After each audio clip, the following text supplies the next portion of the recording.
To heat the belly of the bow, evenly heat about 6 inches of the limb at a time. Don't work at one spot or you'll scorch the wood. You want to get the wood evenly heated throughout the depth of the limb too, so that it will hold the form that you put into it. Then use the C-clamp with a piece of wood between the belly of the bow and the C-clamp and ease it down till it's snug. This will take any propeller out of the wood, and it'll also mold it to the form. When you take the C-clamps off, you'll see how much the wood held, and every wood's different. Some will hold the form a lot better than others, and you can always do it again. But you got to get it warm enough throughout that it'll hold and take the heat, but not so hot that you're scorching the wood. You'll see slight discoloration in the wood as you go.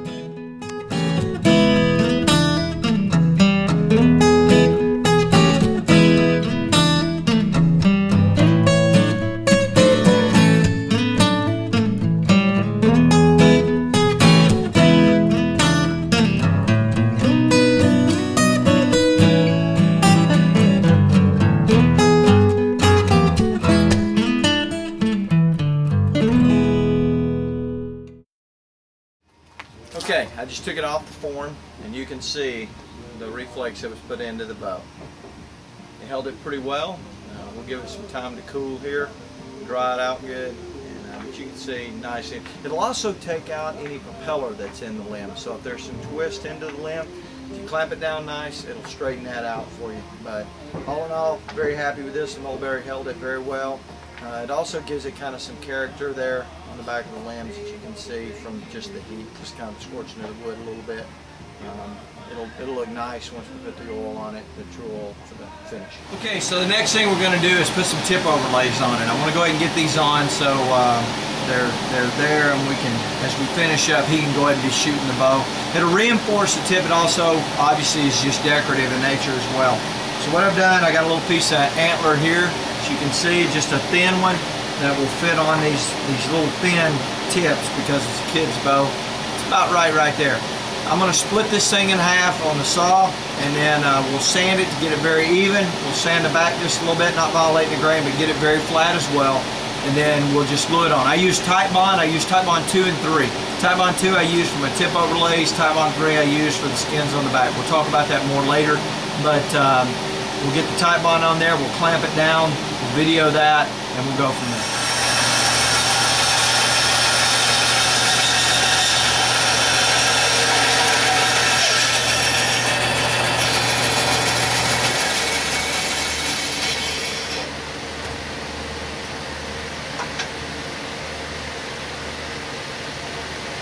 Alright, well that wasn't beautiful, but it produced what I wanted, which are two nice little slivers. You can see the back.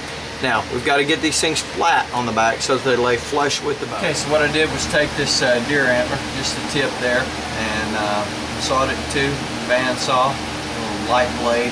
And I've taken sandpaper and just flattened it. And I've got in the back of this, without violating the grain, very flat. I'm going to take Titebond glue now. We'll just glue it on there, and we'll take the clamp it down, and you're ready to go. Sounds like a wiener.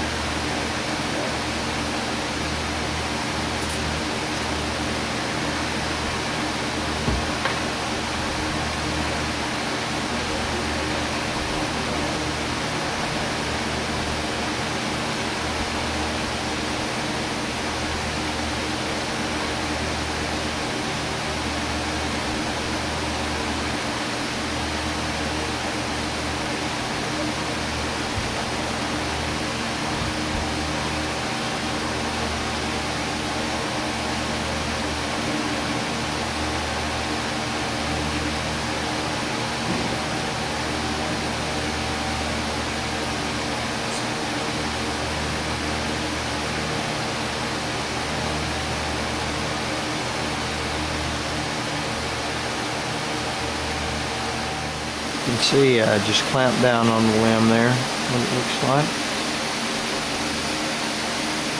Just flatten the top of that top growth ring out as best I could. Sanded down that horn as best I could. Get it flat there. Sometimes you get a little bit of gap. It's kind of tough sometimes right up in here at the tip. And you can put a little wood filler on there if you have to or something, but try to sand it down as best you can. But otherwise, bow's looking really well. Once we get these on, I'll groove the nocks into the horns so that it'll hold the string. I'm going to make another string. The string that I currently have that I've made for this bow is a 12 string. I'm going to go down to an 8 string, which is more than enough for the weight that we're pulling on this, and see if that doesn't help out. Number one, it should speed the arrow up a little bit, and it'll be a little easier for those small nocks on his little arrows, the 1/4-inch arrows, and also to fit into these string grooves on the nocks since they're so small. Okay, today it'll be mostly cosmetic work, some sanding and stuff. I'm going to round the back, all these edges really out a little bit more. We're still at a point where he can pull the bow, but it's a little bit of a strain, and it'll just look nicer if we round the limbs out just a little bit more. That'll take just a little bit more weight off. Also, in the last portion of the video, you saw that I put these tip overlays on, and so all they are, you can see, just glued on straight on to the top of the limb. It's really important. The toughest part of this is to sand these till you get them good and flat, and then get the bow flat enough so that they lay not nice and flush, or you'll see a gap. I used Titebond 3 on these. You can use super glue. A lot of my friends are using super glue now. We used to all use Titebond, but super glue seems to hold a little bit better. Sometimes you'll have one pop off with Titebond. Put it right back on with super glue, and we haven't had any problems. But I did use Titebond 3. I let it dry overnight. I'll go ahead and take some of this off. I'm also going to go ahead. This limb on these tips is still a little bit thick, so I'm going to take a little bit of this meat off here and start this angle back out. Everything beyond this nock is dead weight. Any excess weight out here is just going to slow the limb down or slow the bow down. So I'm going to take some of that off. You don't want to get so much that you start bending in the tips. Really, these last 6 inches don't bend much at all, if any. So you got to be careful with that, but it will speed the bow up a little bit. The other thing I'm going to do, I kind of learned with this, my first kid bow. I make a 14-strand B50 Dacron string, Flemish twist string for my bows. I made a 12-strand for this one, thinking that'd be enough. But looking at it, the weight we're pulling here, plenty of tensile strength on the string. I'm going to go to an 8-strand. So I'm going to make an 8-strand string for him tonight. Put that on the bow, and that should speed it up as well. Obviously, that smaller string will be a little bit quicker. With the tip overlays, you got plenty of strength for the where I guess the most pressure is on the limb with that string. I don't think we'll have a problem with that. So that's what we'll be working on today. Okay, when you work with this Dremel, be sure that you wear safety glasses of some type, something to protect your eyes, especially with this bone on this tip overlays, because this stuff flakes off everywhere and it'll hit you in the eye. Now, when I use the Dremel, again, some people don't like to use the Dremel. I do. I go really slow, nice and easy, and I'm going to take some of this weight off, and then we'll sand it out. Unfortunately, one of the drawbacks of recording by yourself is you don't always have the camera aimed where you want to. I apologize for this, but I was off the camera for most of this, and it's done now, so hopefully you can get a little bit from it.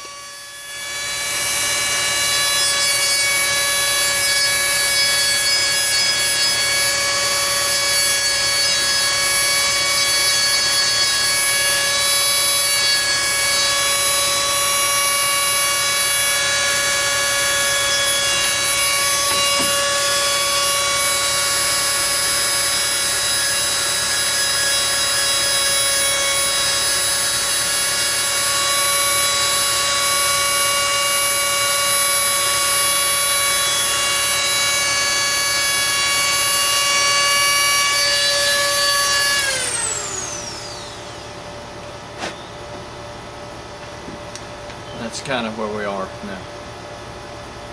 We'll use sanding blocks and take that down obviously a lot further, but nice and smooth and small. And that's the top limb. So I'm going to take some thickness out of this limb now.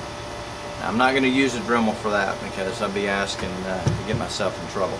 So I'll take some coarse grit sandpaper first, take just a little bit of this thickness off here, really about from there in, and then we'll use a sanding block to finish up here in a minute. So that's kind of where we're headed now.